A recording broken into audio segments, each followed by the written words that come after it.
وہ شخص جو باقاعدہ ٹیکس دیتا ہے اور ٹیکس پے کر کے ہمارے یہاں رہتا ہے، تو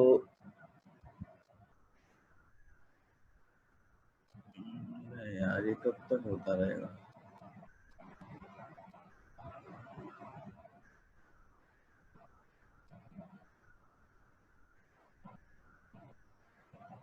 ماشاء اللہ سے سو کے آ رہے ہیں لوگ.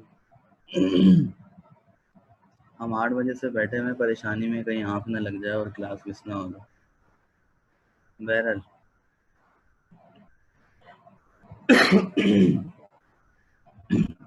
تو ہم بات یہ کر رہے ہیں کہ ہم نے ذمے کے حقوق پڑھنے ہیں.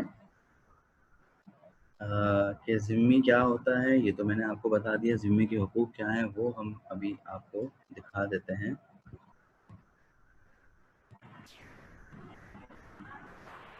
دیکھیں یہ جو ذمی ہے یہ جب آپ کے ملک میں رہتا ہے تو پھر یہ بالکل اسی طرح رہتا ہے جیسا کہ ایک مسلمان ہے. یعنی کہ جس طرح مسلمان کی جان عزیز ہے اور محترم ہے، اسی طرح سے اس ذمی کی جان بھی محترم ہے. اور جس طرح اس کا مال مسلمان کا محترم ہے، اسی طرح ذمی کا مال بھی محترم ہے. تو بہت آسان سی بات یہ ہے کہ جو انسانی حقوق آپ اپنے لیے کنسیڈر کرتے ہیں وہی اس کے لیے بھی سامنے رکھیں تو آپ کی سمجھ میں آ جائے گی بات. سب سے پہلی جو چیز ہے وہ ہے جان کا تحفظ. یعنی کہ اس کی جان محفوظ ہے. اگر کسی مسلمان نے اس کو قتل کر دیا تو اس مسلمان کو اس قتل کی سزا دی جائے گی اور اس کو جواباً قتل کیا جائے گا. پہلی بات. دوسری بات مال کا تحفظ. یعنی کہ جس طرح ایک مسلمان کے مال کی حفاظت کی جاتی ہے دارالاسلام میں، اسی طرح ذمی کے مال کی حفاظت بھی کی جائے گی. نمبر 3 ہے عزت اور آبرو کی حفاظت. جس طرح سے مسلمان کی عزت اور آبرو پہ آنچ نہیں آنے دیتے، اسی طرح ذمی کی عزت اور آبرو پر بھی آنچ نہیں آنے دی جائے گی.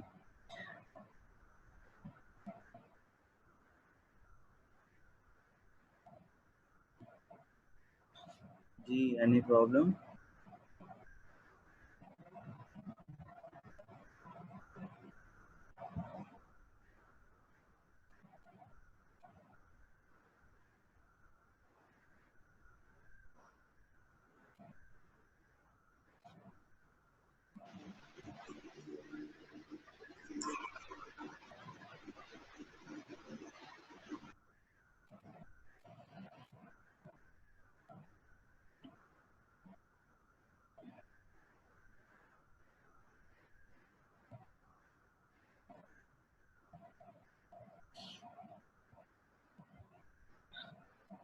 یہ 1 2 3 4 5 6 7 8 چیزیں، ان کو ذرا آپ نوٹ کریں اپنے پاس جلدی سے، پھر ہم اس پہ بات کرتے ہیں.